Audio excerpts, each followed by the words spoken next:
Alright, Rubicon's Basement again, and I guess I'm just not done rambling and venting.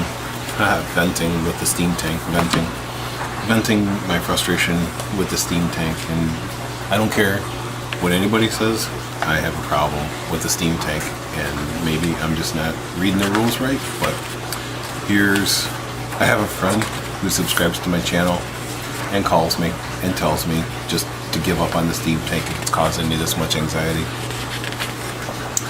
Yeah, I think I'm gonna have to. But just in case I'm missing something. So I'm looking at the rule book here, and I love my steam tank. I love the way it's painted, and I like the idea of it. But here's what I'm thinking.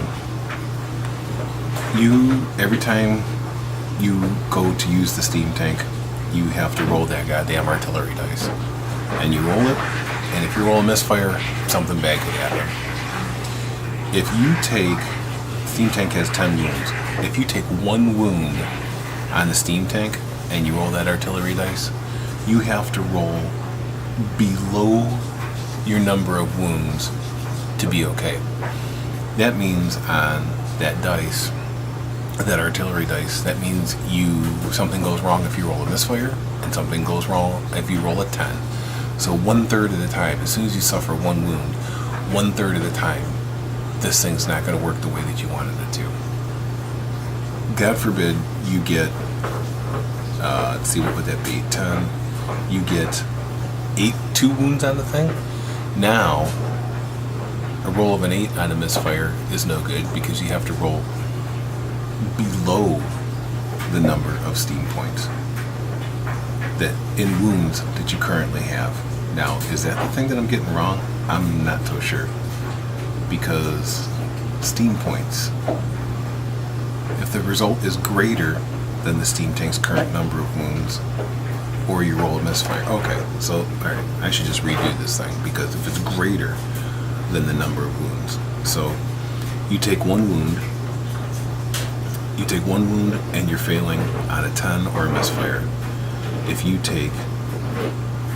you're down to 7 wounds, which means if you just take 3 wounds, that means half of the time on an 8, 9, 8, 10 or a misfire, something bad's going to happen to your steam tank, or it's not going to work the way that you want it to. So as soon as this thing takes 3 wounds, it's only going to work the way you want it to 50% of the time. And some people say, well, that's, who cares, because it's got a 1+ armor save and it's toughness 6. Well, even a little bolt thrower offers no armor save. I've been playing Renato and his high elves, but even a bolt thrower with no armor save, you only need to take 3 wounds on this thing to let it be totally unpredictable. Who would take anything that's only going to maybe work 50% of the time the way that you want it to? Now, yeah, the misfire chart is forgiving, depending on how many points you put in the boiler for steam. It could be more or less forgiving, but for 250 points, that's a lot of points, in my opinion, to have something that, number one, has got random movement, which is cool. We covered that once before, which is cool in itself, but you're never sure if it's going to make it. Anyways, you could roll 3 ones. Your average is going to be what? 8, 9, 10, 9. So it may not even make it into combat. Yeah, it's got a threat, but gee whiz, that's 3 wounds. 3 wounds is not that hard to get out of steam tank. So as much as I love it, and as much as Once Bitten and Sustainable Center love it, and even Wargaming for Fun, they play with it, I think my days are numbered for the steam tank. Now, on the other hand, let's go to the Master Engineer.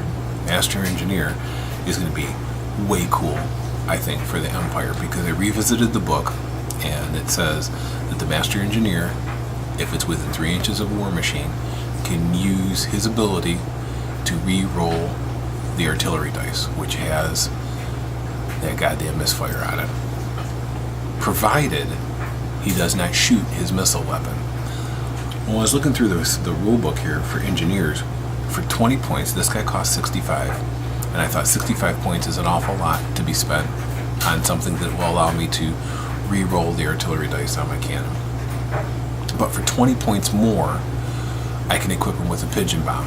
And it says, so long as he doesn't use his missile weapon, he can use his pigeon bomb. So if that's true, the way that works out then, for 20 points, I got a 3-inch round template that's going to hit wherever I want it to go on any part of the battlefield on a 5 or 6. 5 or 6, it hits home. And that whole template is strength 4. So this guy can throw his pigeons and still use his ballistic skill or his ability to re-roll the artillery dice, because he's not using a missile weapon. As it says here in the engineer section of this, if I can find it real quick. I probably passed it. Let's see. Master Engineers. So, yeah, so it's saying here that if he's within 3 inches, he can use his ballistic skill, re-roll 1 artillery die during the shooting phase. Nominate which war machine, if any, you'll be using. He can't use the special rule and shoot with his own missile weapon in the shooting phase. So if you go to the Imperial Armory on page 31, it says a Master Engineer can be equipped with pigeon bombs and use them instead of firing a weapon in the shooting phase. So instead of firing, so he's not firing a missile weapon. When a Master Engineer declares he's using pigeon bombs, nominate an enemy model within 24 inches and roll a dice 6. So Master Engineer with pigeon bombs can use them instead of firing. So again, instead of firing a weapon in the shooting phase. And going back to the engineer thing, it just says that he can't use his missile weapon. Lord love a duck. Master Engineer cannot use a special rule and shoot with his own missile weapon. And this says, instead of firing a weapon in the shooting phase. Cannot use a special rule and shoot with his own missile weapon, and a pigeon bomb can be used instead of firing a weapon in the shooting phase. So I'm thinking from that, he can use his pigeon bombs because it's not a missile weapon. And maybe I'm splitting hairs here, or maybe I'm onto something here that makes him worthwhile taking for your cannon. Master Engineer cannot use this special rule and shoot with his own missile weapon. This says, can use pigeon bombs instead of firing a weapon in a shooting phase. So again, firing a weapon, missile weapon. He's not firing a weapon, he's using a pigeon bomb. I would argue that that means he can use his pigeon bomb and his Master of Ballistics special rule. That makes him worth it. Now that takes him up to 85 points, but not only does it make your cannons more accurate, but it is also going to, now laundry's done. That's also going to make him a 1 in 3 chance. So 2 turns during the game, he's going to land a strength 4 template somewhere where he wants it to go. Could be awesome. And then the Warrior Priest, this is my converted Warrior Priest. The Warrior Priest has the ability to cast his prayers, which again, they're bound spells, which is good and bad. Good in the sense that he cannot miscast it. He will not lose that spell. He can still cast with irresistible force.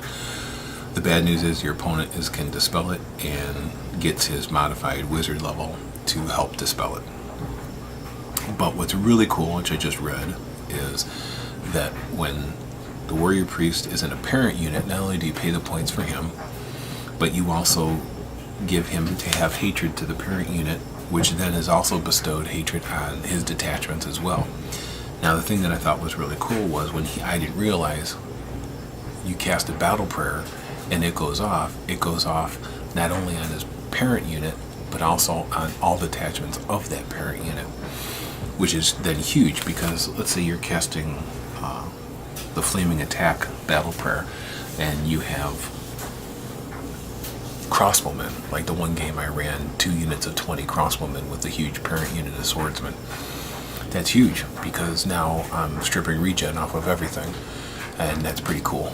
And then my cannons can finish whatever that then has the regen stripped off of it. You can cast the Like in my idea of playing Empire is that just survive the battle, do whatever it takes to survive the battle, take away a few points, get a win by a couple hundred, and be done. So in my new army list, I don't have it on the board here, but I'm thinking, maybe 80 spearmen, cheap spearmen, full command, general, hold the line, warrior priest, Van Horstman, speculum, discount the first hit on a 2+, warrior priest in there with a block of 40 halberdiers, and life wizard. I'm going to try to take that goddamn steam tank, life wizard, to boost up his 12-inch bubble heal thing, and then use those prayers to either give me 5-up wards, or with the wizard I can maybe cast Flush to Stone if I get a big magic phase, or if he has something that has fire attack or regen, I can strip it off, giving them the prayer that allows them to have flaming attacks. So those are all cool, and I think, man, I'm thinking in 8th edition, you really got to make sure that you overlap and you layer your army, is what I'm thinking now. See, Hammer of Sigmar, you reroll fail 2 wounds in close combat. That's pretty cool, but again, my detachments aren't going to be doing much wounding anyways, so I really need to keep them alive. So I get a 5-up ward for the Shield of Faith or the Soulfire, where everybody gets flaming attacks. So the Shield of Faith, I think, is the big one. 5-up ward to just go with my plan of keeping my troops alive, and with the life wizard, Flush to Stone. Maybe I'll even Flush to Stone the team tank, the steam tank. So again, I'd like to hear feedback on. I'm going to title this video of steam tanks, engineers, and warrior priests with a question mark afterwards. Tell me what you think about the master engineer. If I'm splitting hairs, if I'm being cheesy, or how you guys read the rule with the master engineer. I know I'm going to get a lot of feedback on the steam tank, which I love. I love the way it's painted. I love it, like it, love it, want more of it. I have 2 of them, and I think I'm done. One more battle. And the cool thing about the warrior priest, for so few points to affect so many troops, I think that's kind of cool. Give hatred automatically to everything, and yeah.